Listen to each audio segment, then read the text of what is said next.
Not a bad writer.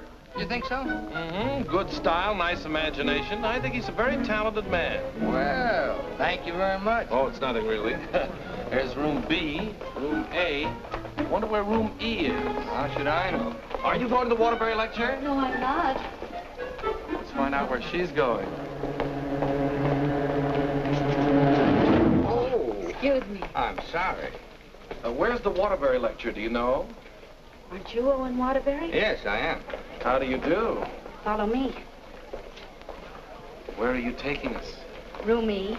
Are you a student or a teacher? I'm a student. Oh, advanced or beginner? What do I look like?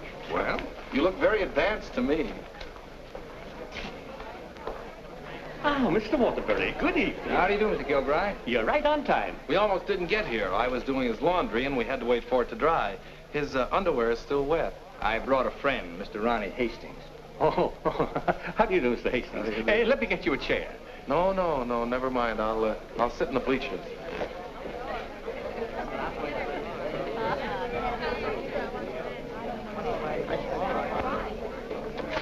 Hello. Hello. You going to be a writer, too? I hope to be someday.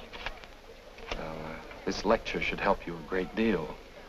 He's a great writer, isn't he? Oh, yes. Of course, he gets most of his ideas from me. Excuse me. Yes? You're sitting in my seat. Oh, I'm terribly sorry. Good evening, Miss Gaylord. Hello, Mr. Scott. Anybody sitting here? Yes, Clarence Henderson. But he's out sick tonight. Well, then why did you make me move? Oh, Clarence and I don't speak. Oh, well... Attention, class. As I promised you, our guest speaker tonight will be none other than Owen Waterbury, author of the new bestseller, Last Year's Love. Mr. Waterbury. Oh, louder, louder. That's enough. I understand that most of you hold all sorts of jobs during the day, and yet you've been studying the technique of writing in the evening. Now you're ready to take your pen in hand and go out and conquer the world. You know, I'm hardly the person to tell you how to write because I don't follow any rules. Today, the writer is asked to keep one eye on the bestseller list, the other on art. That's divided loyalty, and that makes for dishonesty. I must confess, I've been guilty of this dishonesty, too. But now that I've made my position secure, I'm going to try to write a really good book. No more bestsellers, but something that I hope will be a piece of great writing. You know, good writing, fine writing, is here and here. The dictionary is filled with all the words you need, but unless the mind and the heart find those words for you, you better leave them in the dictionary. He's so brilliant. Shh. Because a writer, fundamentally, must believe in himself. That's half the battle.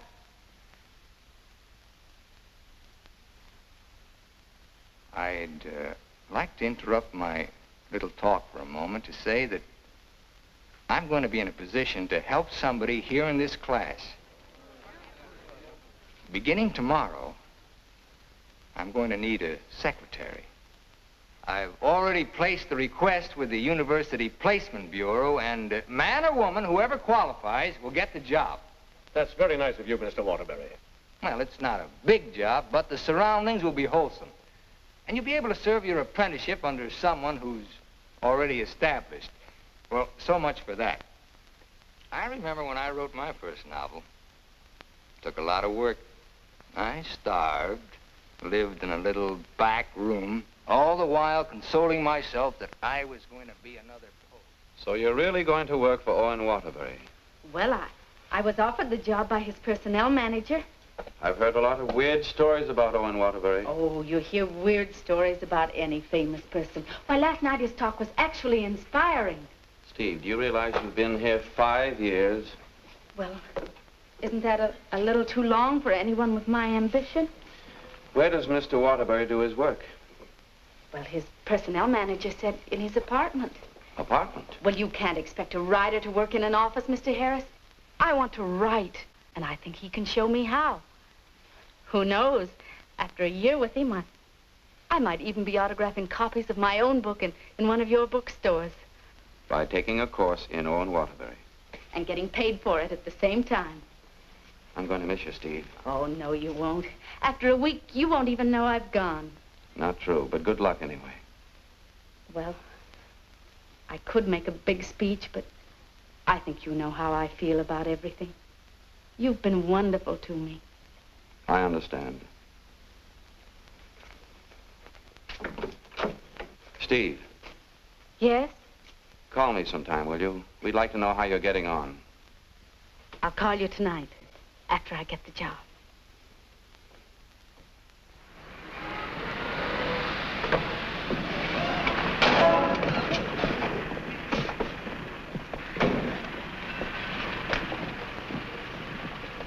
Why don't you watch where you're parking?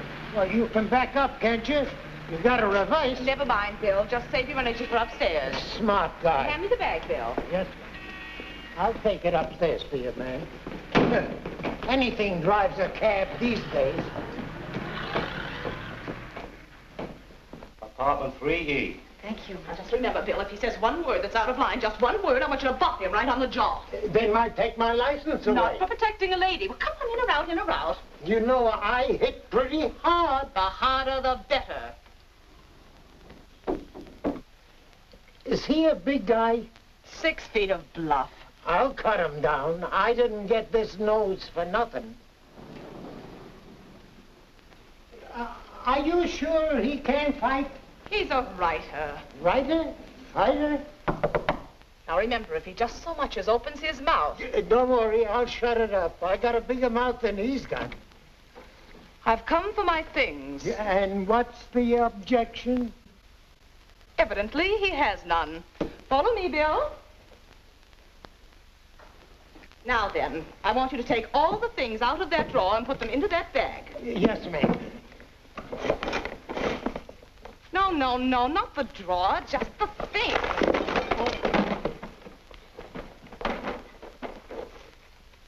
Oh, come in. Come right in. That's right. That's Mr. Waterbury's former secretary. She quit this morning. Won't you sit down? This is my mink. And how? Mr. Waterbury gave that to her as a Christmas bonus. My typewriter. Well, that was sort of a New Year's bonus. My aujourd'hui. She brought her own aujourd'hui. My pot. She cooked once in a while. My bourbon. She drank a little. My cigarette box. She smoked, too. My lipstick. Shall we adjourn to the library? Your frankfurters. Goodbye, Mr. Waterbury. Good thing you didn't open your mouth. Thank you. Come along, Bill. Don't bother with your inferiors. And now, miss, what can I do for you? This is your new secretary. Oh, yes, you're from the Kilbride School. Yes, I am. Say, look at that. She knocked over a bottle of ink all over the carpet, and it's going to be hard to get out, too. Well, would you try cleaning it up, please, Mary? Not me. The landlady says I'm not to clean up any more messes. Just do my regular work and get out of here. Excuse me. Would you like some help? Oh, thank you very much. Say, you're going to work out fine. Here, Ronnie. I'm an expert at this sort of thing. He sure is. He cleans up about 6 of them a month. I'll need a cloth and some rug shampoo. This is the stuff you've been using lately. Here, this is a woman's job. It was a woman who did it. It was an accident. You better not let the landlady see that. She'll add $100 for damages to your rent. That's more than last month. Oh, I got some on my dress. Oh, look, why don't you work on the rug and I'll work on your dress? Why don't you two work on the rug and I'll work on her dress? I'll work on my dress. I'll work on the kitchen. Do you like hot dogs? Occasionally, yes. Fine, we'll have them for lunch, and for dinner we'll have steak. Lunch? Dinner, why? I haven't even been interviewed yet.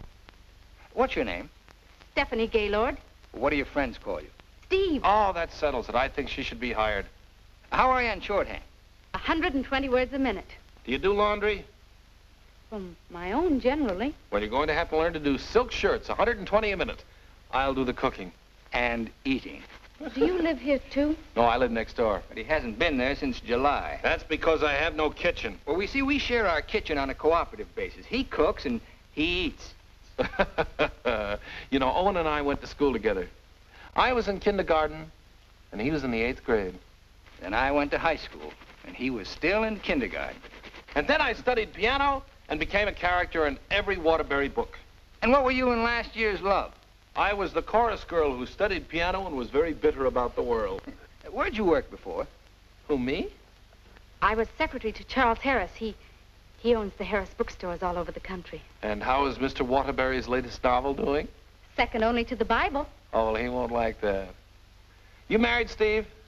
No, I'm not. Please, Ronnie, I'm not interested in whether or not Miss Gaylord is married. Oh, no. My biscuits are burning. I've had married secretaries before, and, well, their husbands were a little troublesome. They were murder. His working hours are very peculiar.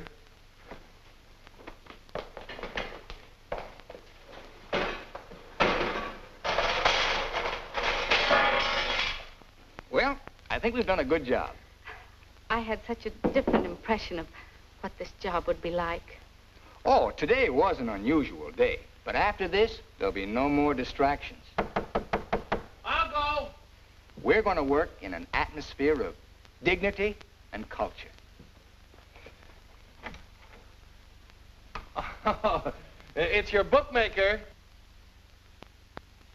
Mary, that man's here again. I heard you. How much do I owe this time? $11. Don't you give me no more of your tips. That horse will come in next time out. Next time out, he'll be dragging a load of ice. Well, what do we owe you?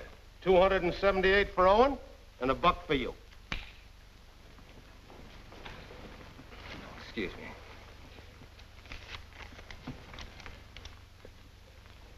Here you are. I'll have to owe you mine till next week. You want to wager today? Well, I haven't looked them over yet, but I'll give you a call. And no more 50-cent bets. The boss don't like them. Where was I? You were telling me that everything here was dignified and cultural. Oh, yes. Now, Steve, about your other duties. I'll go. Did you just have an interview with my daughter, Mary Hastings, about a secretarial job? Why, yes.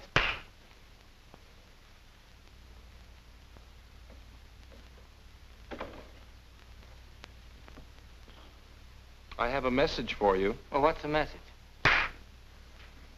Mr. Waterbury, I don't think I want this job. Well, why not? Well, when you spoke at class last evening, everything seemed so refreshing.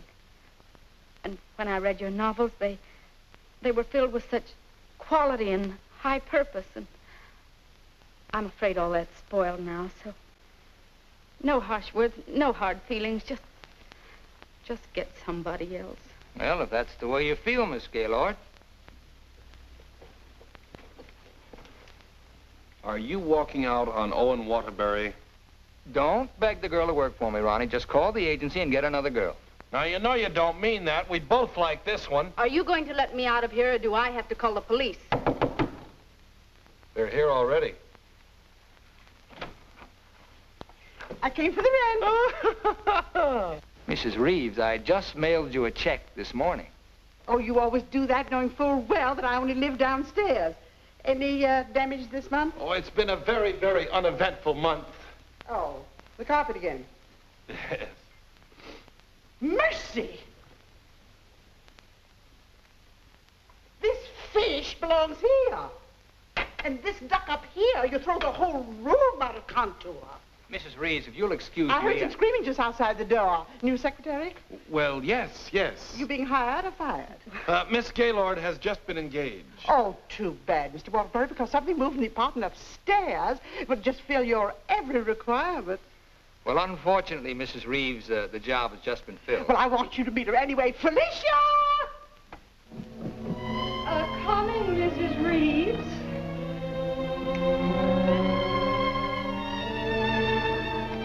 Felicia Adams. I want you to meet the famous Owen Waterbury. How do you do? Him. How do you do? How do you do? Felicia came to California to get into the movies. Now, who does she remind you of? Oh, now don't tell me. Let me guess. Zazu Pitts. Oh, of course not. Felicia, in addition to being a secretary, is a very good actress, aren't you, dear? Now, take off your coat and let them see.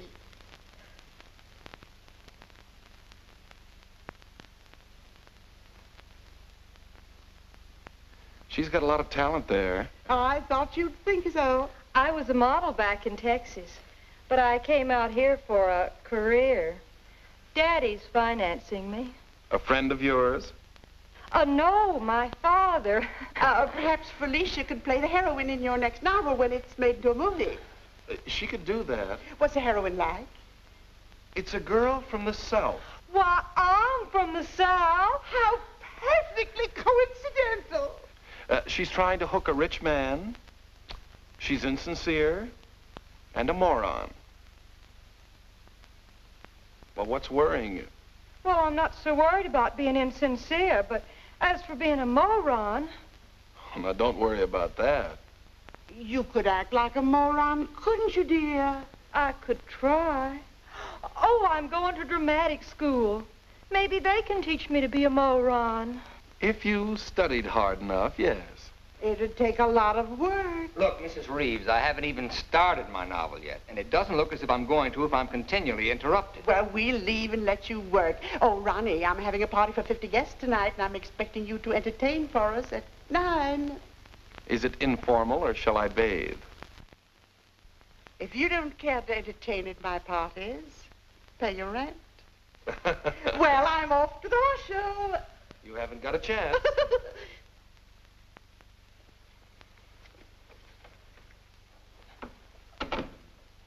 You know, ever since her husband died and left her 7 buildings, she's been a peeping Tom. Now, come on, Steve, let's you and I prepare lunch. Look, I stayed only because I didn't want to cause a scene in front of your landlady, but I'm really leaving now. What an idea! What an idea! Take your stuff. Come on, take it down. Get your pad. Well, where's your pad? When you've got to have a pad, you can't start a job like this without a pad. Go, all right, I'll find a pad for you, but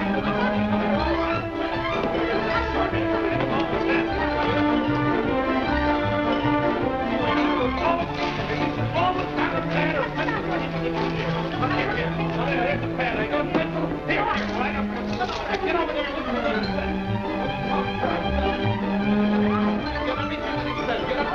I need a pencil. Wait, I've got a pencil. Call this notes on my new novel. That's all for now. Tomorrow morning at 10 o'clock.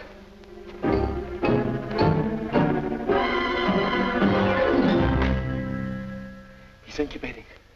He's incubating at last. Come along. Is he always starting new novels? Yes, always. I remember on last year's Love, I was baking a cake. All of a sudden, he called me out, and I had to start taking dictation. And I couldn't go back until he was through dictating. At 3 o'clock in the morning, we sat down to chocolate-covered ashes.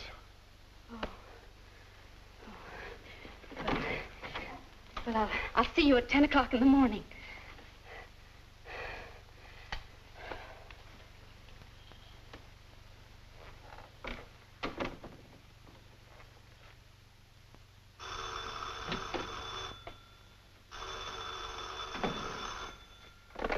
Hello? Hello, Steve. I couldn't wait for you to call me, so I'm calling you. How was the job? Well, I have to make an adjustment, you know. It's such an unusual kind of a job. I can imagine. He started his novel today. Oh, interesting story? Well, he didn't get very far into it, but I'm sure it's going to be wonderful. He seems so excited about it. Look, Steve, let's have dinner one night this week. Well, I'll call you the first night I have free.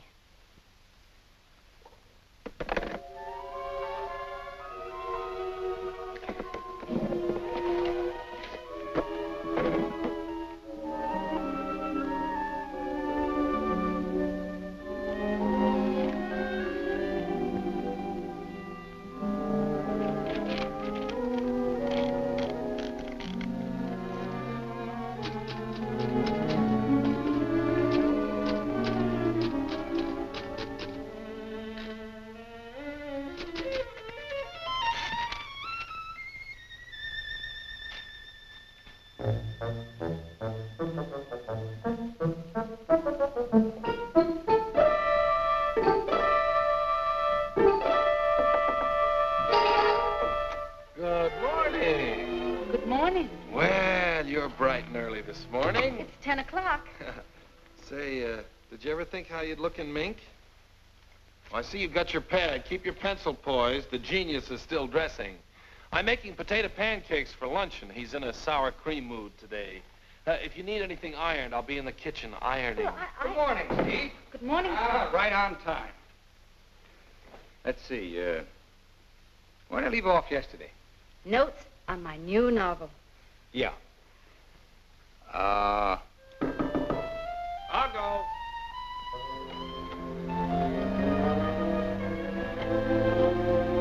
Hello. Hello. Hello. Hello. Hello. Hello. Hello. Hello. Now, where did I leave off? Notes on my new novel. Oh, yes.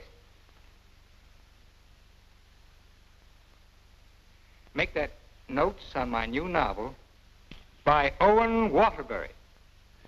That's good.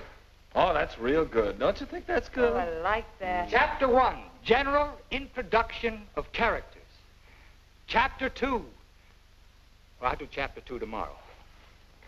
Chapter a day? That's swell. You sure you're not tired? Miss Gaylord, you stay here and answer the telephone. I'm going to the beach for some salt air. Well, be sure you don't bring any home with you. Right, boy. Let's drive someplace nice, like Santa Barbara. Well, honey, anything you say.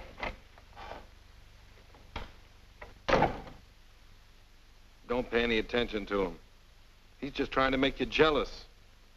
Jealous? Well, what makes you think I'm even interested in him? You know, for a secretary who's just been given the day off, you're awfully annoyed. Annoyed? Of course I'm annoyed. I just don't want to sit here doing nothing. I came here to work. I came here to do nothing, and now I'm working. Look, if you get paid for idleness, grab it, you fool. There goes another one.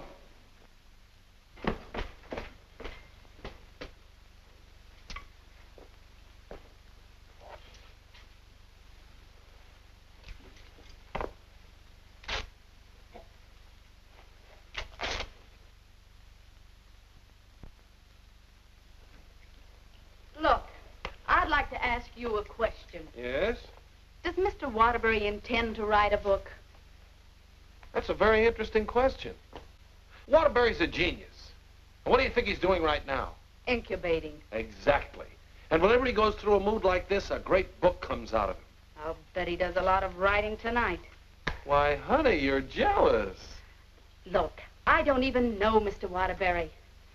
And at this point, I'm not even sure I want to. Of course not, honey.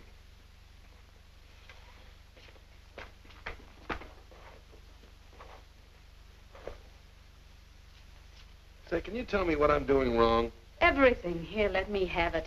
How can you get so many wrinkles in it? Well, he's tried 16 laundries, but he still likes my work best. These are good shirts. We're good shirts. You know, I just thought of something. What? I must be going out of my mind. Why? Well, I went to night school for a whole year to learn to be a writer. And here I am doing a guy's laundry. Oh! It's not done yet.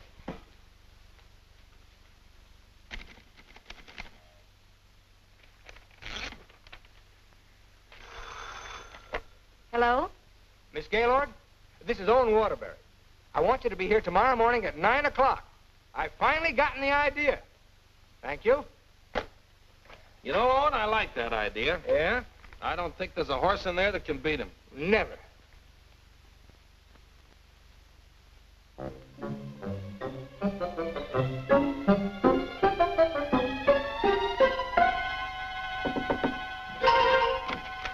Morning. Morning. Oh, leave your coat on, Steve. The taxi will be here in just a minute. Got a fare for her? Well, she can use mine. Where are we going? To the races. The race. Haven't you ever been? Never in my life. Swell. Always lucky the first time. Come on. But what about that idea you had last Oh, that can wait till after the third race. Look, I got a horse in here. Look, Mr. Waterbury, I don't think I ought to go along. Say, are you complaining about being paid to go to the races? Come on!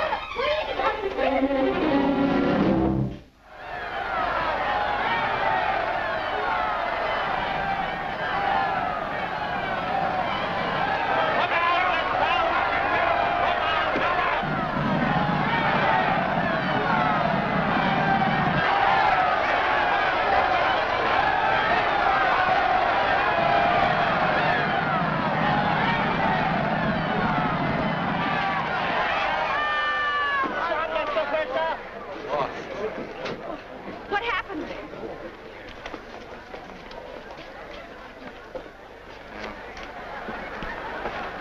take those guys' tips. Well, so far this job has cost me $83.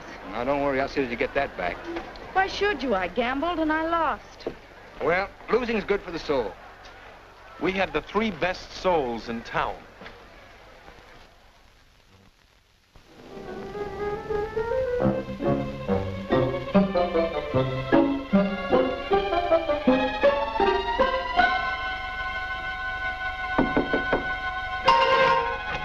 Good morning. Morning. Well, leave your coat on, Steve. The plane leaves in 35 minutes. Plane? Where are you going? Las Vegas and get back your $83. Las Vegas? I can't go to Las Vegas with you. Well, are you objecting to being paid while working? Paid?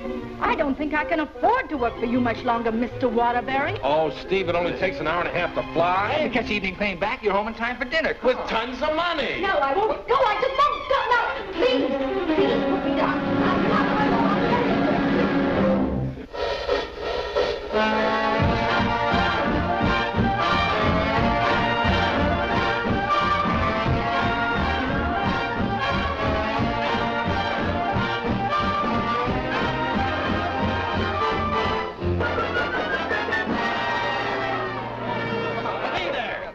You lose. Right here, right here. Oh, so it's shooter. No dollar bets here. Where do you think you're going? Los Angeles? Hit the road. Come hit the road. on, baby. Here we go. Come on. For the easy way. Oh, What is your point? Hard way. For the hard way. Hard way for. Hard Come way on, for. baby. Here it comes. There she is. 4. 7, you lose. 7, you lose. Standing on my right again, huh? When are we leaving, Mr. Waterbury? Leading, I'm stuck 3,000. But you said we'd catch the midnight plane. There'll be another plane at 2, darling. Next shooter, please. Grab Oh, the next shooter. oh, Come on, let's go. I thought working for a writer was going to be so uplifting. Perhaps you lose. Perhaps you lose. See what you did? But I didn't do anything. She didn't mean it. What are you grinning about? I'm betting on crabs. Everything was going to be so intellectual. Perhaps again. Go ahead, lady. Are you doing that on purpose? What did I do? You're doing all right, honey. What's her point? Her point is crabs. Can't you make anything but craps? I was going to meet only literary people. Craps me. You're my dream girl. Never saw that before. Don't make any more craps, understand? I'll tell him when he comes in. Keep your mind on the dice.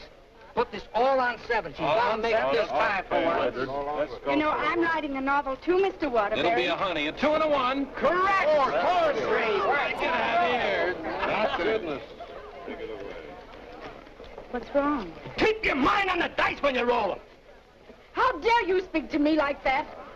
Just for that, you roll your own dice. Craps again. $80, Rich. Come on, bring it in. Over here. Come on, lad. Money.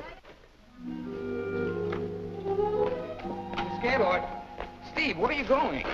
I'm going home, and I never want to see you again. You're a fraud, Mr. Waterbury, a cheap, egotistical fraud, and your whole existence is something I want no part of. I'm sorry I even met you, because you've spoiled something for me. You've spoiled my impression of Owen Waterbury, the writer. Steve, look, you can't go home alone. I'll take you home. Steve, please sit down, will you? I want to talk to you, please. Steve, honestly, this gambling, it's an insidious thing. It changes a person. I'm really terribly sorry. Well, then why don't you put a stop to all of this and get down to work? I guess I'm afraid.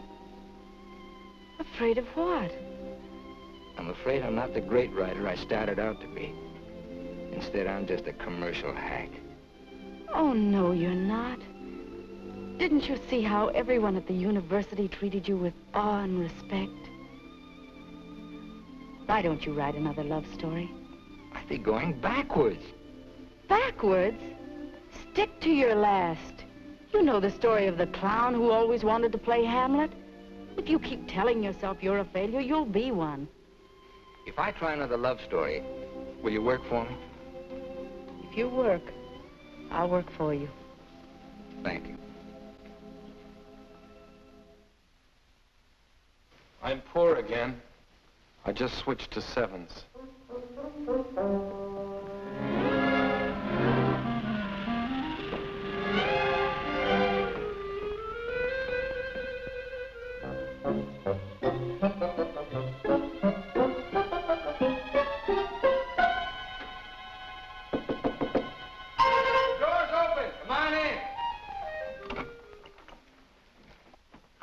Steve. No, keep your coat on. I'll tell you why. The taxi's going to be here in just 1 minute. What? Oh, don't worry. We're going to work, but let's do it at the beach house, huh? He's superstitious, honey. He starts all his novels at the beach house. But why the beach house? Did you like last year's Love? Very much. Well, most of last year's Love was done down there. Well, shall I take the typewriter? It'd be a nice idea. Ronnie, will you stop teasing the girl? I'll be dictating today. Come on, Steve.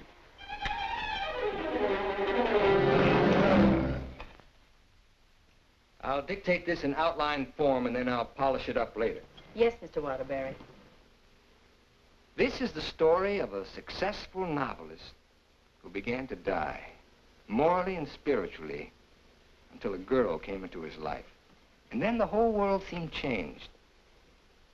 He'd seen her one night while delivering a lecture to a short story class. There were so many faces looming up in front of him, but he saw only one, hers. Wistful, delicate, exquisitely beautiful. Without her knowledge, he arranged to make her his secretary because in that fleeting moment, in that single instant, he knew he was desperately in love with her. One day, he asked her to go to his beach house and work there because he wanted very much to tell her the way he felt, but he lacked the courage. Mr. Waterbury, Miss Gaylord, when I'm working, I don't like to be disturbed. Sorry. Where was I? He wanted very much to tell her how he felt, but he lacked the courage. Oh, yes. Now here she was, seated before him, tender and fragile as a poem. He had looked around a corner to corner, and there she was. Oh. What's the matter? Oh, I broke my pencil. Here you are. Let's continue.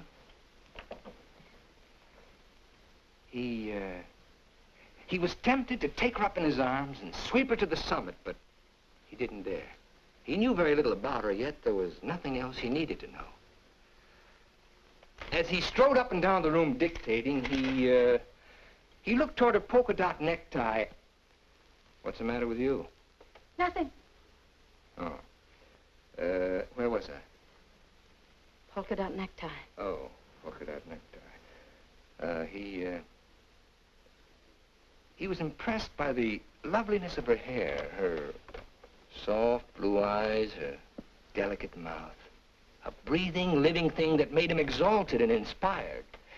He wanted to take her in his arms and smother her with kisses and drown himself in the beauty of her soul, but he was a coward. How do you like it? It has possibilities. Suddenly he threw caution to the winds. Leaned over and kissed her.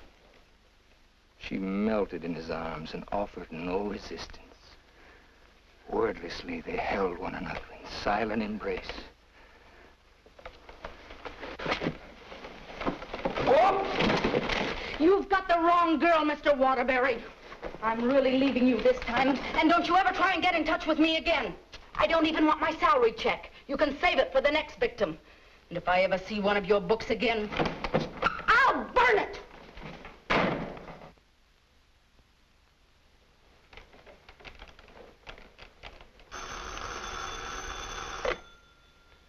Hello.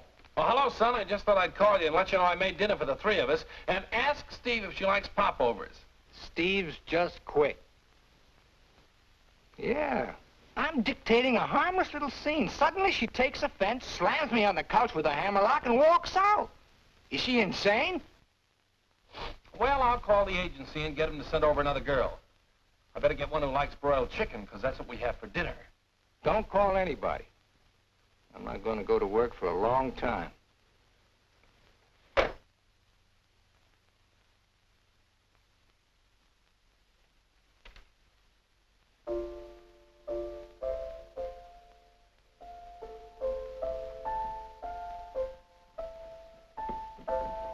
Come on, will you get out of here so I can wash these keys? I'm composing. Composing? I haven't heard a good song out of you yet.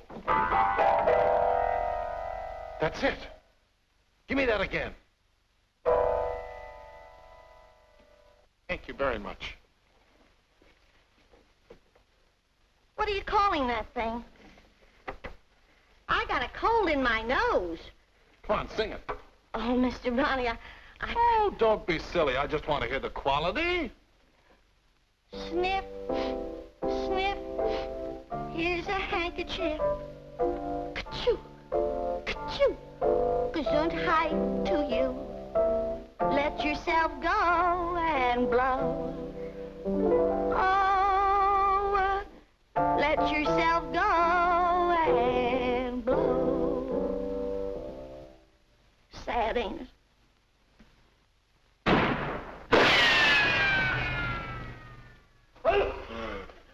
I have to have some water. Some water. Water in the kitchen. Well, I can't go in there. The place is on fire. Here, listen to that. Oh. You and your cooking. You and your popovers, they don't pop, they explode. Call the fire department. The fire department, they just put water over everything. I can't.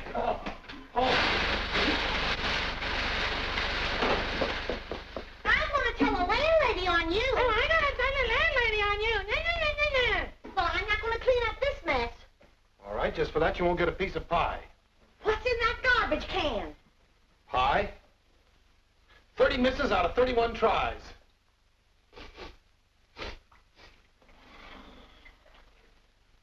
$31 misses.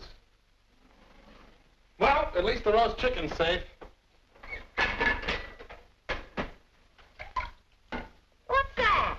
Roast chicken? How can you pour roast chicken? Well, I had to roast it in the pressure cooker. It melted a little. Oh, he'll have his dinner out tonight. Well, so am I. You don't think I'm going to eat this horrible mess, do you? Hi, Owen. Hi. He has a nice roast chicken for you, Mr. Waterbury. Give him a glassful. Mr. Waterbury, I think it's my duty as your servant to tell you what just happened in the kitchen. Oh, now, Mary, why don't you go home? Mr. Ronley set fire to the kitchen. I don't care if he sets fire to the whole apartment. You see, Tattletale? A lot of good it did you. I'm going to tell the landlady on you, and you too. Well, what happened down at the beach house? Will you stop asking me silly questions? I told you on the phone. She quit, that's all. Well, she had some nerve. Well, I don't need her. There's a lot of other secretaries. Well, of course there are. Just as capable, efficient, and just as cute. Sure. We never did find out how good she could type. Well, I'll call the agency and get another secretary. No. I got a better idea. What you gonna do? I'm gonna pack. Where you going? New York, change of environment. I'll work better there. Gonna get rid of the apartment? Yep. Well, what's gonna happen to me? What should happen to you?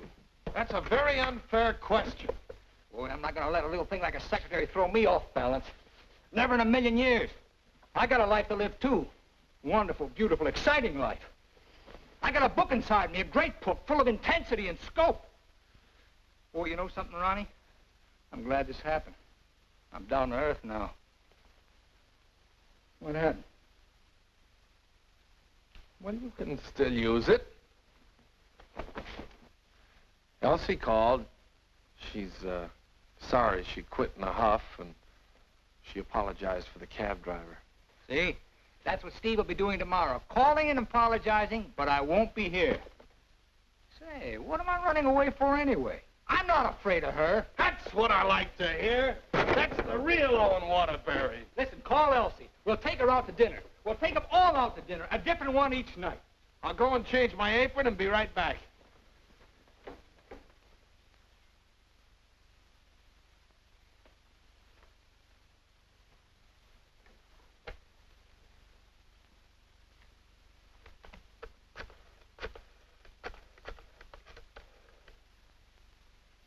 Bryan Detective Agency? This is Owen Waterbury. Yeah. Look, I want you to shadow a girl for me. Stephanie Gaylord. Now, let all try to have a good time tonight, okay? I'm willing. Are you, Ronnie? I'm willing. Good evening, Mr. Waterbury. Hello, Francois. Here, why here? I like it here. You've always hated the Ridgely room. He's joking. I'm not joking. You've always hated it, hasn't he, Elsie? I thought so. I've always hated it. Mr. Waterbury, there's a gentleman here to see you. Gentlemen? Oh, yes. Ronnie, will you take Elsie to a table, and I'll join you in just a minute, huh? All right, but don't leave us. Don't stick Elsie with the check again. Antonio, table 3. Table 3. Where is he? Alcove 2. Oh. Good evening. Is that the gentleman? Yes, sir. Hello. Did you send me that message? Yes. Bryan Detective Agency. Devon is the name. Well, how'd you find her so fast? That's my job. There she is, right over there, with a man. Who's the man? I don't know. Do you want me to find out? Of course I do. All right, I'll start shadowing both him and her. I want you to find out everything you can about her. I think she's in love with him. She your wife? No, my secretary. I get you. Look, I want nobody to know about this. Don't worry. The way I operate, even you won't know about it. Can you check a pass for me? It'll be expensive. Well, why? The unknown quantity. You've just finished checking on a girl. Took us a year to get her pass caught up with her present. Do a good job. I will. Take care of my check. Cigarettes? Yes, give me a pack, please.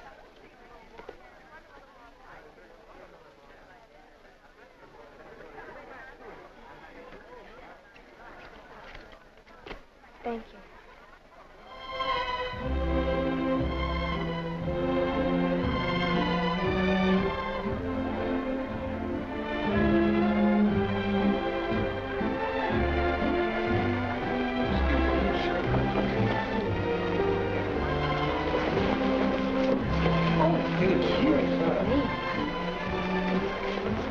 Oh, excuse... Hiya, Steve. Hello, Ronnie. Don't talk to her. I'm mad at her. Oh, I forgot. Good evening. Good evening. You know him? Uh-huh. He's my new boss, Your new boss. What's his name? Charles Harris, the bookseller. That's Steve's old boss. He's not so old. How dared you go work for him? Listen, Shakespeare, I'll work for whom I please. Well, did you have to pick on her old boss? Didn't she pick on mine? When Mr. Harris called the employment agency, he asked for somebody with literary experience. How did you qualify? You used to work for Waterbury. Steve, with her principals, out with her ex-boss. What about Elsie? Who's she out with? We're talking about Steve and her principals. Leave mine out of it. You know, I bet Harris hired you just to spy on me. Well, you're not very complimentary. I happen to be an excellent secretary. When did you learn to type, dear? Has he been questioning you about me? Only the normal questions about my experience. You didn't talk, did you? Ronnie, will you stop looking at everything as one big, long laugh? Oh, I've got a laugh for you, lover boy. What? They're going to be married. They're what? They're going to be married. Where are you going? I want to talk to her. Your order, please. A broiled chicken. Yours? Well, I'll have a glass full, too. Hello. Good evening. Mr. Harris, Mr. Waterbury. Well, congratulations. I just heard the good news. What good news? How about you marrying Stephanie? May I dance with the bride? That's entirely up to her, isn't it? May I? Thank you. Not at all. So she decided to get married to the wrong guy. Are we going to dance, or are you going to dictate a novel? Oh, now why should a nice, intelligent girl like you marry a man she doesn't even love? For your information, I'm not marrying anyone. Oh, well, now I respect you. You respect all girls who decide not to get married. Going back to work for him? Is this a quiz, or are we going to dance? Well, it could be both. Say, how would you like your old job back? Better terms? Not interested. I'll throw in a bonus. Marriage. Mr. Waterbury, you talk about marriage as though it was something cheap and vulgar. Who else but Owen Waterbury would invite you out for the evening and dance with another girl? I would. Say, why don't you pay him back and dance with Mr. Harris? I wouldn't think of dancing with my boss. This is me you're talking to, remember? Well, I mean, not until I'd worked for him. For a few days. Well, that's a nice sentiment. Steve, you're in my arms at last. I'm holding you at last. We're dancing. You may be dancing, but I'm holding you. Oh, like the tide, you go out, but you also come in. Owen Waterbury, you're the most maddening man I've ever met. Listen to me, Steve, I love you. Everything I dictated at the beach house I meant, but it was too much of a coward to say it out. I love you, Steve. Marry me. Take a chance. This is me, the author with beautiful words, but I'm stuck. All I can say is, I love you. Marry me. Your chicken, madame. And your chicken in the glass, sir.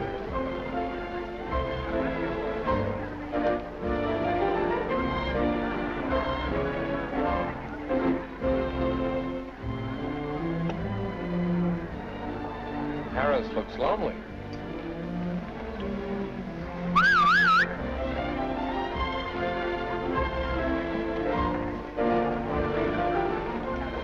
Mr. Harris, this is Ronnie Hastings. How do you do? Won't you sit down and have a glass of broiled chicken? Thank you. I think I will.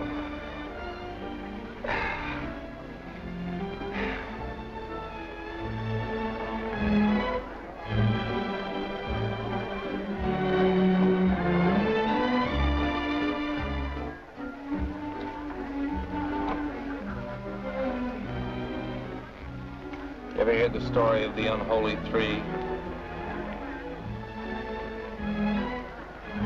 If you don't mind, I think I'll be running along. Mr. Harris, would you mind taking me with you? Not at all.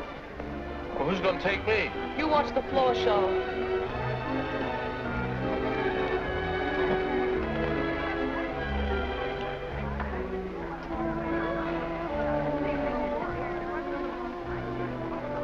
Want to dance? I love it.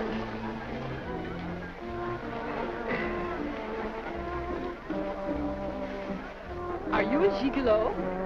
After tonight, I think I will be.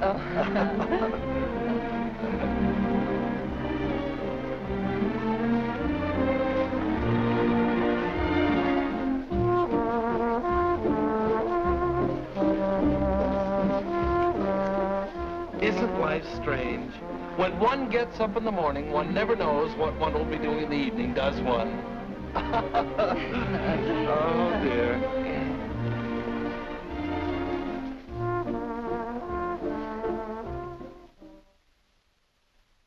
And in addition to the office supplies, please order one Remington electric typewriter for the outer office. Mr. Harris's office. Just a moment, please. Hello? Yes. What? When?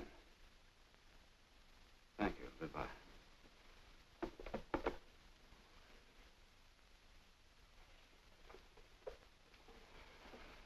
What's the matter? Is anything wrong? Owen Waterbury just married Steve. He didn't. Oh, yes, he did. I never thought she'd marry him. I never thought he'd get married. Well, here we are, honey. Welcome to Honeymoon Manor.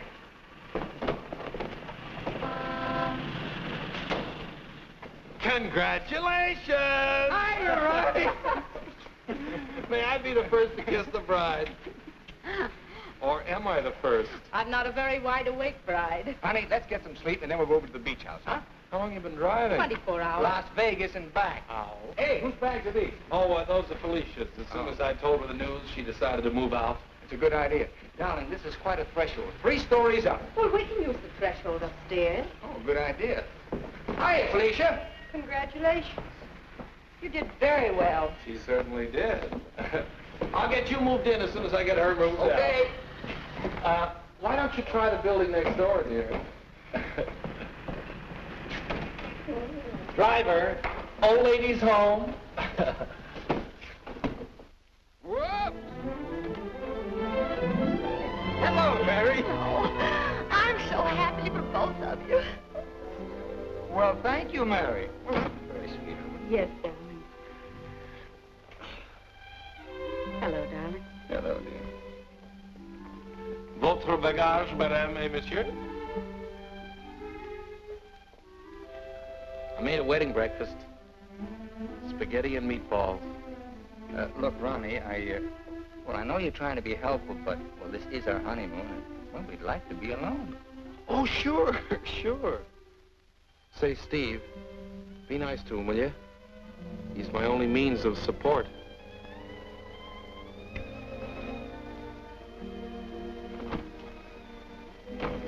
Darling, Are you glad you married me?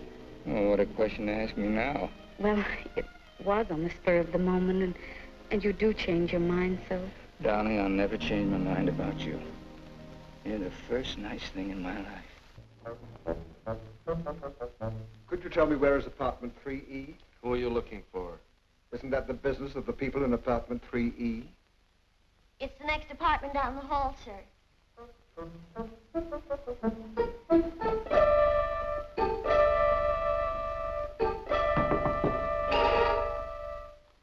I beg your pardon.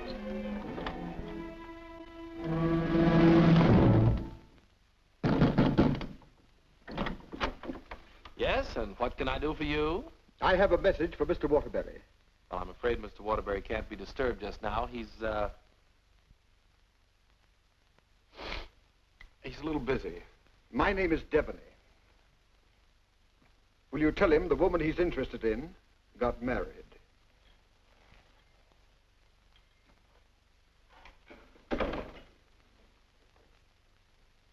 Hey, Owen! You got a minute? Ronnie, what is it now? There's a fellow was outside, said his name was Debney. He had a message for you. I don't know any Devneys. He said the party you were interested in got married. Well, congratulations. So did I.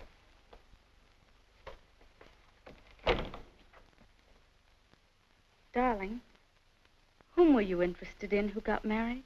There's only one married girl I'm interested in.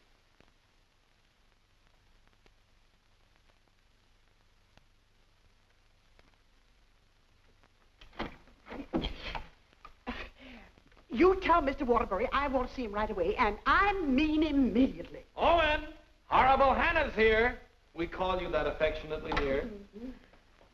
Now what is it? Oh, excuse me. I didn't know your secretary was working late. They're married.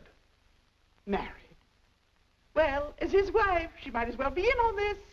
Just what can I do for you, Mrs. Reeves? I've come for the rent. But I paid you the rent on the first, Mrs. Reeves. I've had to make a new rule, Mr. Waterbury. I don't take bad checks. When'd you make that rule? Since you moved in. Darling, do you happen to have $485 in the bank? I think so. Well, could you write me out a check till I get this thing straightened out? I can't understand how my account got so low. That's $6,000 for the crap game? Oh, yes. And the $2 for the marriage license? One has to live. Thank you, dear. Thank you, Mrs. Waterbury. I never thought I'd ever call anybody Mrs. Waterbury. Well, I'll just walk you down the hall. Oh, thank you, Ronnie. Is this any good? She's loaded. Well, I suppose an explanation is in order. You don't owe me an explanation. Oh, but darling, I want to explain. Oh, excuse me.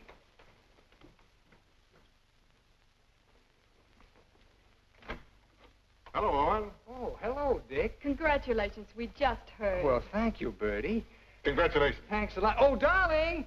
Well, won't you come in and sit down? Oh, yes, thanks. Darling, I want you to meet Mr. Fulton, my publisher, and Bertie. This is my wife. How do you do? So nice knowing you. Owen, you're not thinking of a prolonged honeymoon, are you? Oh, no, we're just going down to the beach house, and, well, I thought I'd dictate my honeymoon. Good idea. You know, there's a deadline on that novel. It's got to be made. You know why. Well, I'll have it ready, Dick. I'll count on it. Would you like a drink? No, no, thanks. We're double parked downstairs. Come, dear. How's Ronnie? Oh, still eating. Same old Ronnie. Yes, Bertie's told me about Ronnie. She says that when he dies, he'll ask the crematorium to baste him slowly on both sides. You know Ronnie? Oh, of course. I was once Mr. Waterbury's secretary. Well, thanks an awful lot for coming, Dick. Happy honeymoon. Thank you.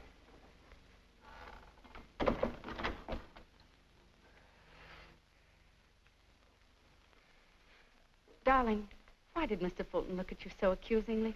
Well, I owe him $20,000. I drew it as advance royalty against my next novel. And that mink coat Mrs. Fulton had on? Is that one you gave her? Oh, Bertie meant nothing to me. I'd written a bestseller, and I was throwing money around like water. You can always take it back and give it to Mr. Fulton as part payment. Oh, darling, I'll get you 100 mink coats.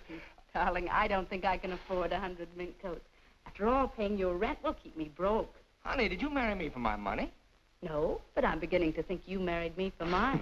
Look, darling, let's get out of here. We're never going to be alone here. Honey, I know a perfect little mountain cabin away from publishers and landladies. And secretaries? Well, except you. And I'm going to work. I promise you. I promise you.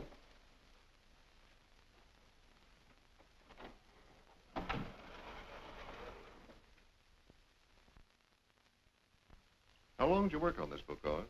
4 months. I'm rather proud of this one, Dick.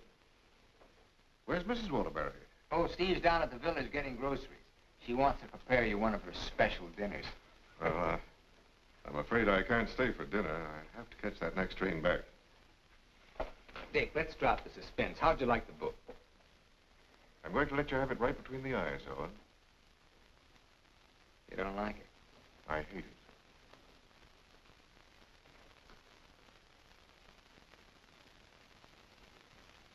It's just about the worst piece of drivel I ever read. Why, if I were to publish this, Owen, it would ruin you. Fortunately, I found another book to use in its place.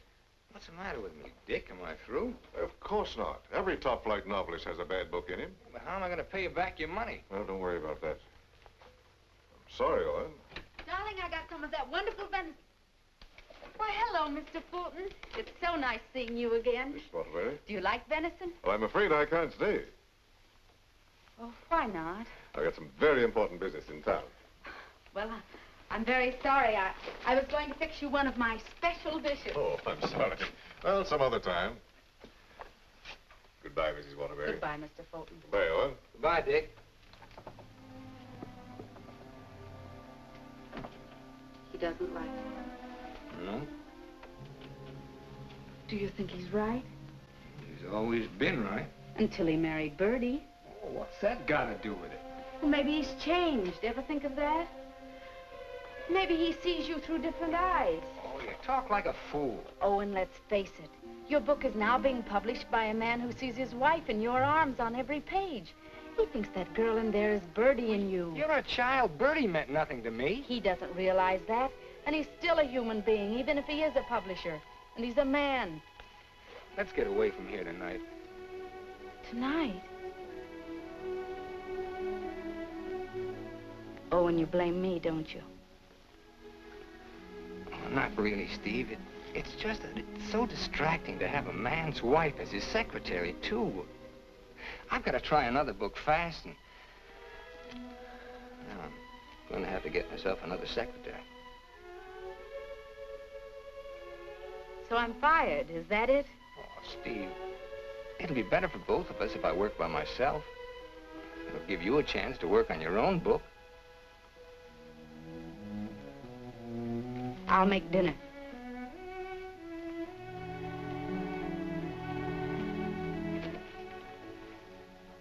Owen, I finished my book.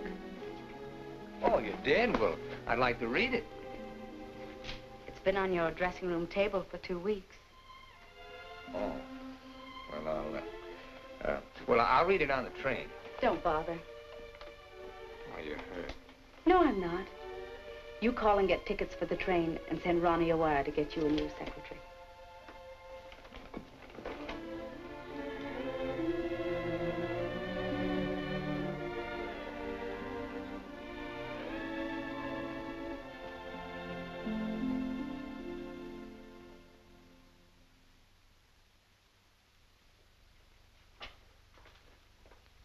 Oh, hello, Mrs. Waterbury. Hello, Elsie. Mr. Harris told me you phoned in from the station. Did you have a nice honeymoon? Very nice, thank you. It must be lovely up at the cabin this time of the year. Yes, it is. A Waterbury original? His last. Steve. Hello, Charles. Sit down, won't you? Thank you. Oh, you're looking fine, fine. Well, 4 months of the outdoor life. None the worse for it. Charles, I want you to do me a favor. This is Owen's latest book. Fulton doesn't like it. I want you to read it and let me know what you think about it. I'll try to be as objective as possible. You will be, I know. And I have another manuscript for you. Mine. You finished it? Yes, it was a long uphill pull. Oh, I've changed the title so many times, but I finally decided to call it Dawn's Yearning. What does Owen think of it? Owen hasn't read it yet. Oh? He hasn't had time. He's been busy writing. He couldn't concentrate on it. I'll be glad to read both of them. Thank you, Charles.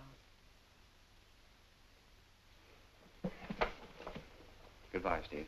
Goodbye, Charles.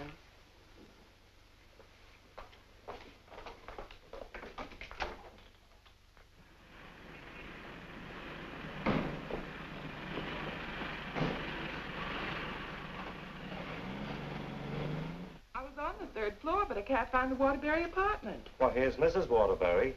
Oh, how do you do? The employment service sent me over. What for? Oh, Mr. Waterbury wants a new secretary. Oh, is that so? Yes. Well, follow me. Oh, thank you. I know it's going to be so exciting working for Mr. Waterbury. Oh, just love it. I know I will. You know, this is such a rush call, I hardly had time to dress. You're dressed beautiful. Oh, thank you so much. You know, I make my own clothes. Oh, really? Yes. Come in. Come right in, Miss, what did you say your name was? Hilda Schneebacker. Miss Schneebacker. Owen, darling, this is your new secretary. How do you do? This is my husband, Owen Waterbury, and this is Ronnie, our next-door neighbor. How do you do? Can I get you something to drink? Have you any beer? Well, I should say we have. And we have pretzels, too. You know, I could just drink a barrel of beer. What did you ask for on the phone?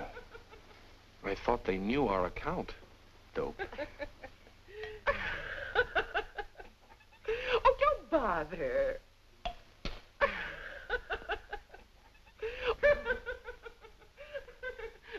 Why don't you bring your beer over here where we can be more comfortable? Oh, do you do laundry, Miss Schneebacher? Just shirts and socks. I don't like to do sheets. Well, sit down, please. How are you on handicapping the horses, Miss Schneebacher? Oh, yesterday I picked 2 winners. Played them both right on the schnozola. Oh, and I think she's enchanting. What size coat do you wear? Do you have to wear a coat on the job? Oh, Mr. Waterbury likes to give all his employees mink coats for Christmas. Oh, I wish I'd known that. I could have saved a skunk's life. I wonder who she means. I'm gonna love this job. You're all so nuts.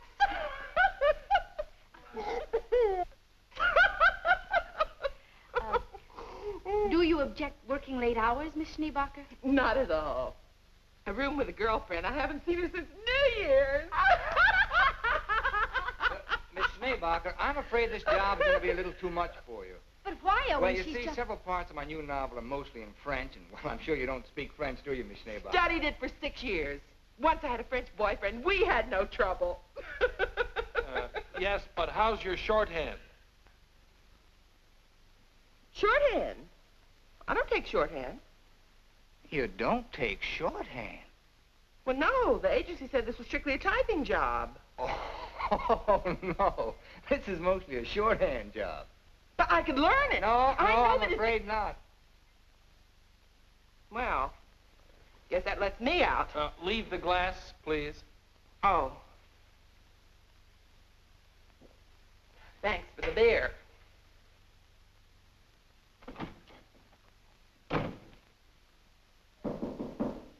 That must be the next one. The next one? I told the agency to keep sending them until we said when.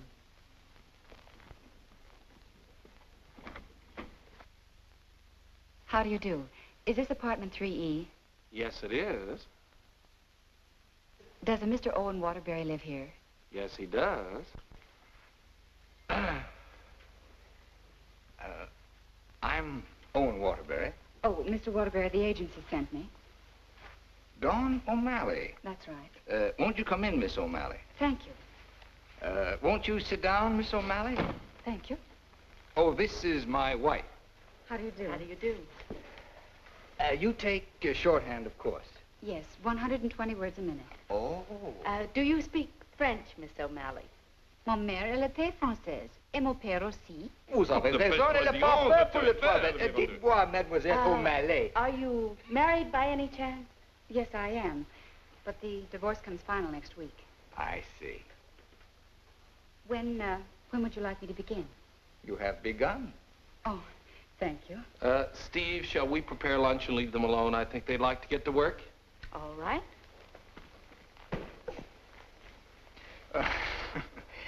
Tell me, did you ever work for a writer before? Yes, once about 3 years ago. But I'd rather not talk about it. Oh, well, why not? Well, he asked me to work late one evening and began getting a little fresh. So I called the police. All I want to do is work. I guess the publicity burned his career. But he deserved it.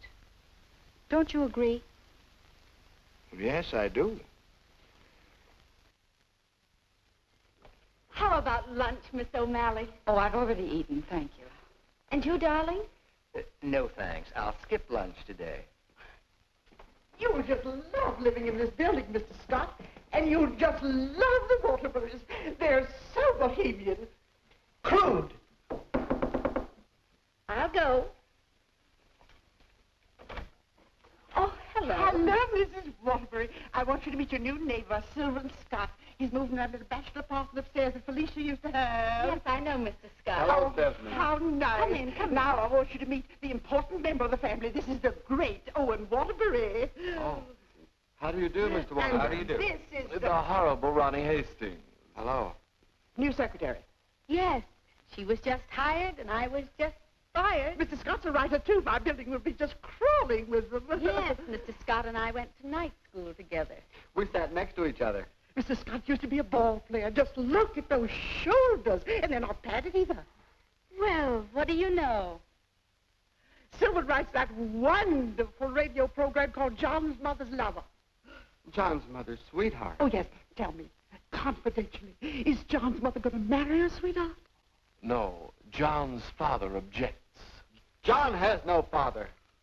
Oh, poor John.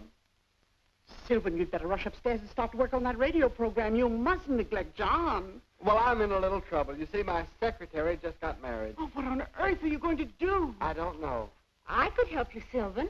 You, Stephanie? Yes, you see, I was Mr. Waterbury's secretary before he married me. That's right, you were. The marriage was a bonus. Oh, when could we begin? Why don't you just say, I've begun? Ronnie, dear, would you get me some shorthand books and some pencils? How much do you think you'll be giving me tonight? Why, we may be working most of the night. Well, that's just ducky. I'm used to working at night. Goodbye, darling. Don't work too hard. I won't. Come on. Oh, thank you, Ronnie. Bye. Well, I seem to have fixed everything up. You certainly have. Well, I guess I'll run along. Must you go? I was just poisoning the tea. Oh, Ronnie, you're such a kidder.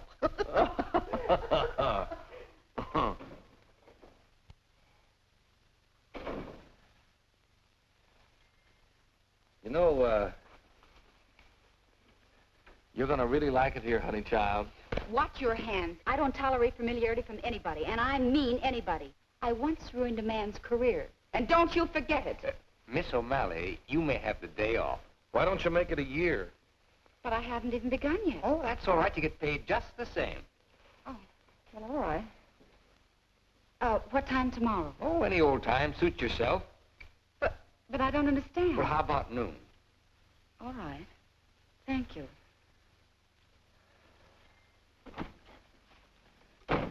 Well, you were saying something about poison tea? I mixed it. I get firsties. Now, where was I? Sound of footsteps. 3 people. Thank you. Sound of footsteps. 3 people. Door bang. Door crash. Door slam. 2 shots. 3 screams. Siren. How does that sound? Swell. It's bedlam. John, I'm in love with your mother. And tomorrow, I expect to be your father. John's going to be a father, and I'm the first to know. Now I don't have to listen tomorrow. But, Father, I'm older than you are. John's older than his father?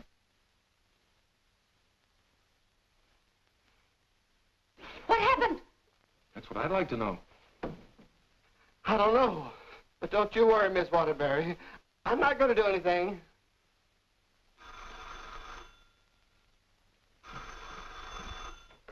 Hello. Hey, they just turned out the lights. Who's calling? This is Charles Harris speaking. I'm sorry to be calling at such a late hour, but I must talk to her. They just turned out the lights. Will you keep quiet? This is her husband. No, she's out for the evening. She's right upstairs. And I don't know when she'll be back. Didn't you hear me? I said they just turned out the lights. Darling, may I borrow a light bulb? I don't care what you do. What's the matter? I'm going to a hotel in case you're interested. I'll go to a hotel. After all, this is your apartment. No, it isn't. You pay the rent. Ronnie, will you take this up to Mr. Scott, please? Oh, and you can't possibly be jealous of that man upstairs. Why, he's utterly harmless. Boy, you really had me fooled. Why do you say that? Charles Harris just called. Have you seen him, Steve, since we came back? Oh, and it's terribly late, and I don't like cross-examinations. After all, we're two adult human beings, and we should be able to trust one another. Don't smile it away with pretty words, Steve. Have you been seeing him? Yes. All right, then this is it. But I only saw Charles Harris for one reason. I took him your manuscript. He knows a great many publishers. Please don't. It's too late for that. I felt at the nightclub you were in love with Harris, and I knew he was in love with you. After all, 5 years is a long time, and I was a fool to think I could break it down. I never loved Charles Harris. Well, you never loved me. You were in love with a schoolgirl notion of a popular novelist. I really try to play this straight with you, Steve, but I guess I made a beautiful mistake. Owen, I was in love with you before I met you. Something in your writing, the tone, the feeling, the quality appealed to me so much that I used to imagine your books were written just for me. It's true, I built it up in a schoolgirl way, and I was so caught up in it, I guess I would have married you the night you lectured in class. If you'd stepped off that platform and asked me, I would have married you. Just like that. How can you talk to me like this? I put you way up there too, Steve. But you tore it down in the cruelest way any woman could. You once called me an egotistical fraud. But what about you, Stephanie Gaylord? What have you been? Go ahead, phone him. He's waiting for you. Owen!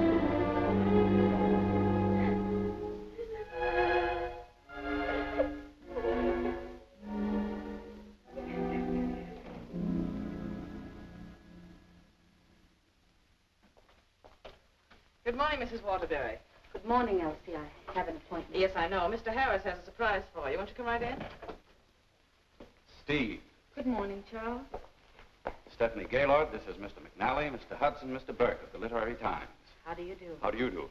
How do you do? So you are Stephanie Gaylord. Sit down, Steve.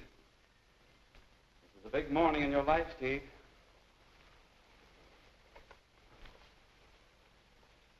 Mr. McNally is head of the publishing house in New York. He flew down this morning. That's why I called you so late last night. We've read your book, Miss Gaylord. How long have you worked on it? About 5 years. I'm recommending it for the McNally Winslow Award for first novel by an unknown.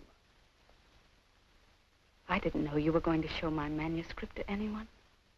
I couldn't do anything else after reading it. But don't you see what this will do to Owen? What has Owen got to do with it? Well, Owen's the big guy in my family, and his novel's just been turned down. And if this happens on top of that, it would just about destroy him. He has to have a sense of importance. He's lost all faith in himself. You mean your husband would feel a sense of competition with you? You don't understand, Mr. McNally. Owen's in trouble. And as his wife, I have to help him climb out of it. Steve, I thought you wanted to write more than anything else in the world.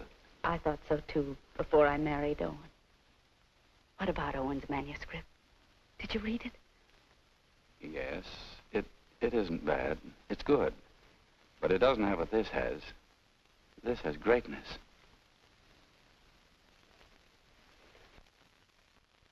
Thank you very much, gentlemen. Steve, please sit down. I want to talk to you.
I'm giving your popovers another try.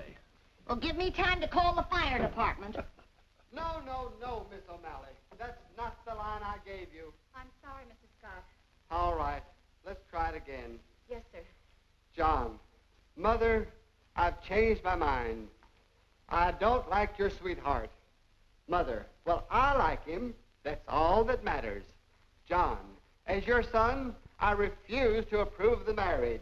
Mother, you're not marrying him. I am. How does that sound? Stinks. Amen. Mr. Hastings, I must say you're distracting. You know, you shouldn't be using Mr. Waterbury's apartment or Mr. Waterbury's secretary. Well, Mrs. Waterbury isn't here, and I've got to get the program out. Why don't you work in your apartment? She won't work upstairs. Well, then why don't you work without her? I can't. I'm a dictator. Dear, why won't you work upstairs? I don't work in men's bedrooms. It's not a bedroom. It's a bachelor apartment. My husband was a hotel manager. One room is a bedroom. 2 or more is an apartment. Sylvan, she's got you there. Oh, come on, let's work. Hello, Mr. Waterbury. Yes, what can I do for you? Remember me? I'm Debony of the Brand Detective Agency. Oh. What's this? A bill for $845.62. For what? For shadowing and delving into the past of one Stephanie Gaylord. But I married her. We've shadowed married women before. Hi, Owen. Get rid of this guy. You want me to call the police? I am the police. What's this doing here? That's my laundry. Do you expect my wife to do your laundry? Say, that's a little large for you, isn't it? That's Mrs. Waterbury's laundry. That's mine. Well, take it and get out of here. And as for you, Mademoiselle O'Malley, you're fired for taking dictation from somebody else. Well, that suits me just fine. I wouldn't work for you even if I did like your horrible writing. Where's Stephanie? I don't know where she is. I know where she is. Where? You pay this bill and I'll let you know. Oh, Ronnie, do you happen to have $845? And 62 cents. Why don't you write him a check? Oh, yes. Call that number right away. Here is the detailed report. It's very amusing. You see, I had to shadow you at the same time that I shadowed her. Here's Stephanie. Oh, good. Stephanie, where are you? What? What are you doing there? Stephanie, if there were ever any chance of our getting together, this kills it now. Finally and for all time, we're through. Charles Harris's apartment. Just like that. No sense of shame. Well, maybe she got her old job back and is working for him. At his home? What decent, self-respecting girl worked for a man at his home? Maybe she's a secretary. Please, don't tell me about secretaries. He could tell you. Here's the report. Page 3 is wonderful. Thank you. Call the employment agency. I'm going to show her. Look, I want a girl this time who's capable and efficient. I'm calling for Mr. Owen Waterbury. A fast typist. I don't care what she looks like. We don't care what she looks like, as long as she's attractive. Do you take shorthand? Oh, but of course. 120 words a minute. Mm-hmm.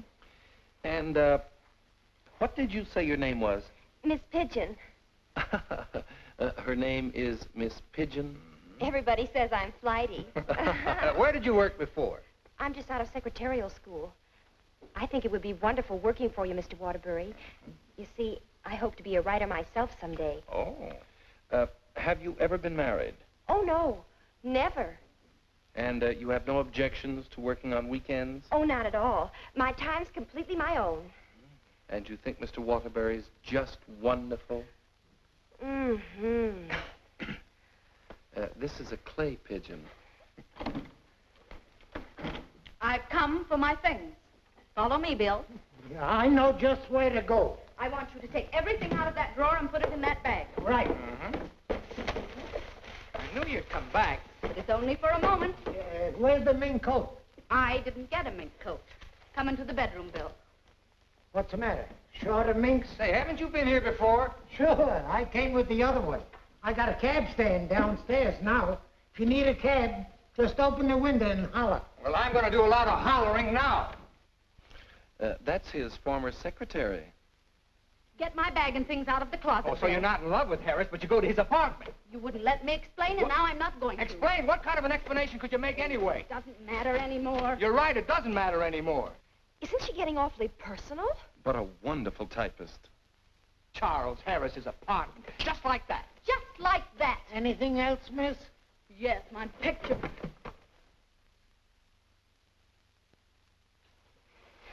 If I were a man, If you were a man, I'd ask you to step outside. Go ahead, hit me. I dare you. Did he slap her? I should say not. She slapped him. I've known all along why you've resented me. It was because I liked your novel and I told you so. You think you've wasted your time. That's your tragedy. My only tragedy is you. I'm going far, far away from here, and I'm going to write a book about you. I'm going to call it The Heel and His Victim. That's a very horrible title. It'll do. Goodbye, Owen Waterbury. And don't you ever try and get in touch with me, because I want no more of you. And that goes for me, too. Where's Miss Pigeon? She, flew the coop. Where do you think Steve's going?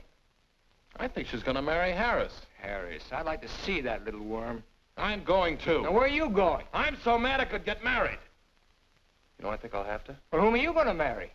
It'll be a female. That's about all I can say.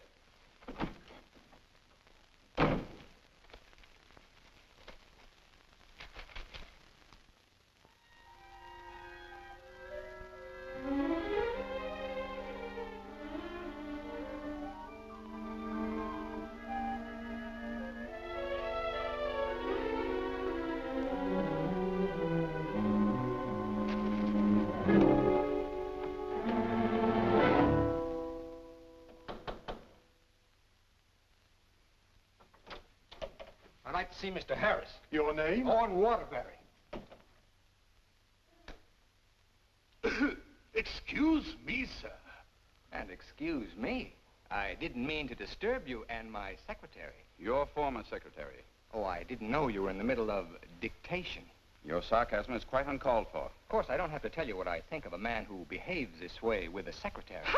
You keep out of this, Elsie. Look, Charles and I are going to be married. Congratulations. What? Just where does that leave my wife?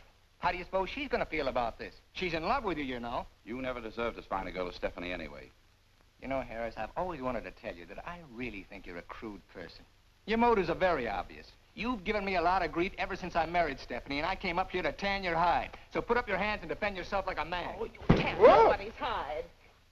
Oh, listen to me, you fool.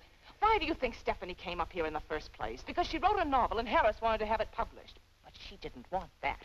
She was afraid it would hurt your vanity and wreck your marriage. She wanted him to help you instead. Oh, look, I've read your last book, the one Fulton turned down. It's grand, it's exciting, it's wonderful. Fulton's wrong. He's just jealous because of Bertie, and it's all your own fault, Mr. Great Guy. You know, someday Stephanie's going to be a better writer than you are. That's my opinion, and you've always valued it. Here, Stephanie's novel. Read that and really get jealous. You know, you're not going to get her back. She's gone away, and it serves you right. I hope I kicked a little sense into you, but I doubt it. Goodbye, Mr. Waterbury.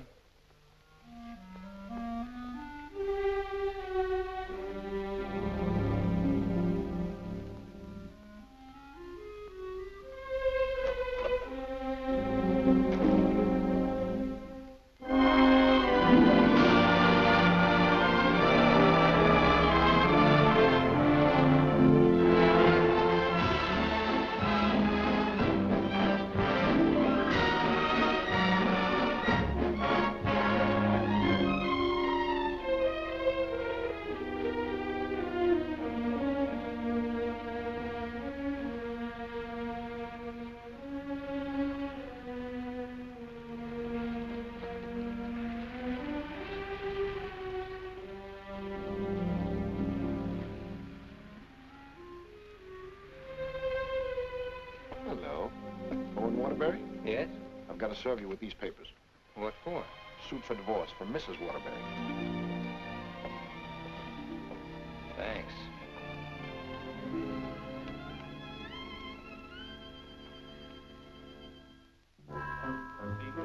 First love at the left, after you get out of the elevator. Thank you. Oh, mine's 3. What's yours, please? 4C. Isn't that Sylvan Scott's apartment? Oh, is it? I didn't know who lived there, but I'm his new secretary. I see.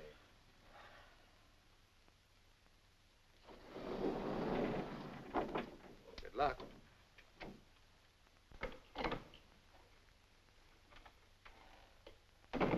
Hello, Mr. Waterbury. Hello, Mary.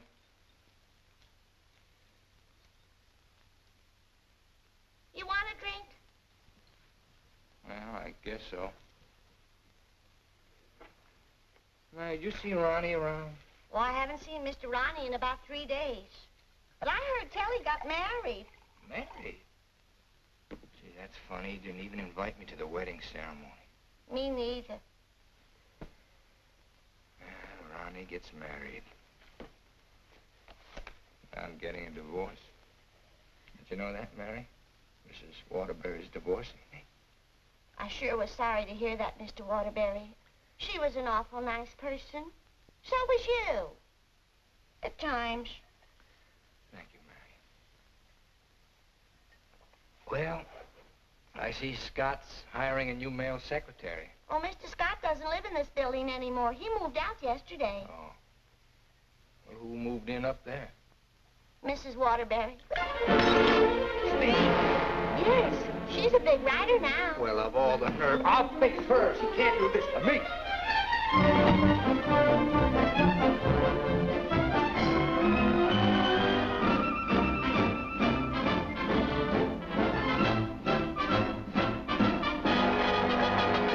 Come in.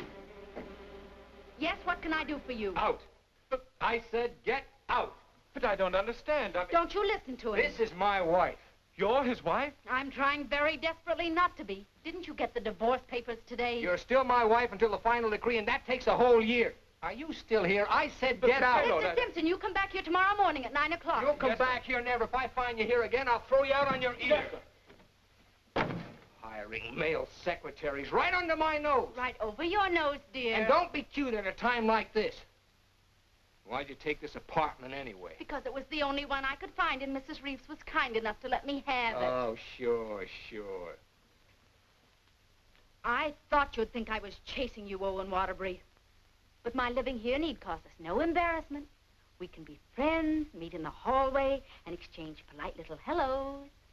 I exchanged polite little hellos with your friend Harris recently.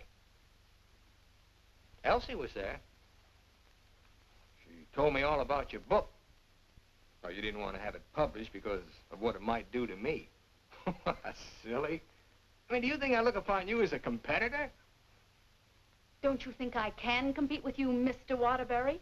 I read your book last night. Kept me up most of the night. You want to know something? Yes. You're better than I am. But don't tell anybody because I'll deny it. Now, you listen to me, Mr. Owen Waterbury. I'm a human being, too, and I have certain rights and privileges. I had an idea for a book, and you made me lose a very good secretary. Well, look, why don't you dictate it to me? You? Sure, I can take shorthand. Owen Waterbury. Look, you want to know a secret? What? I'm a better secretary than you are. Oh. All right, prove it. Get the shorthand book and pencil. Okay. And I don't want to hear another word about our personal problems until I get this down. Let's call this Notes on My New Novel by Stephanie Gaylord. This will be the story of a girl who became secretary to a very egotistical man who thought he knew everything there was to know about writing. Oh, now, wait a minute, Steve. Please, you're interrupting my train of thought. He was attractive. In an ugly sort of way. Thanks a million. Will you please stop interrupting me? But he was filled with childish frustrations and complexes which she, in her silly way, tried to cure. Now, wait a minute, Steve. I'm not going to sit here and take down this... Listen, this is my new book. Until she suddenly discovered he didn't need a wife. He needed a psychiatrist. A psychiatrist? That does it. Now I'm insane, am I? Okay. But if you publish that book, I'll sue you. You just go ahead and sue me if you think I'm afraid. Hello. You know, this book sounds very interesting, but there's one thing I've got to know. Did she love him? Well, of course she loved him. She loved him deeply, devotedly, desperately. Then why didn't you say so? I've come for the rent. Ronnie is your new landlord. Oh, no, that vase belongs up there. And this